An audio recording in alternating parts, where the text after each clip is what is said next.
Iṣẹ́ ni oògùn ìṣẹ́. Múra síṣẹ́ ọ̀rẹ́ mi. Iṣẹ́ la fi ń dẹni gíga.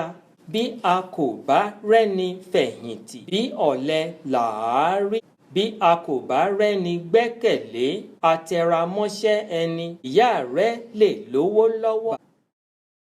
Bí o bá gbójúlé wọn, ó tẹ́ tán ni mo sọ fún ọ. Ohun tí a kò bá jìyà fún, ṣé kì í lè tọ́jọ́? Apálára, ìgúnpá niyè kan. Báyé bá ń fẹ́ ọ lónìí, bí o bá lówó lọ́wọ́, ayé á máa fẹ́ ọ lọ́la. Kí o wà ní ipò àtàtà, ayé á máa yẹ́ ọ sí tẹ̀ríntẹ̀rín. Jẹ́ kó di ẹni tí ń rágó, kó rí báyé ṣe ń yínmú sí ọ. Ẹ̀kọ́ sì tún sọ ni dọ̀gá. Múra kí o kọ́ ọ dáradára.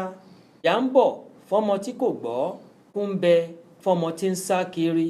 Má fòwúrọ̀ ṣeré ọ̀rẹ́ mi. Múra síṣẹ́, ọjọ́ ń lọ.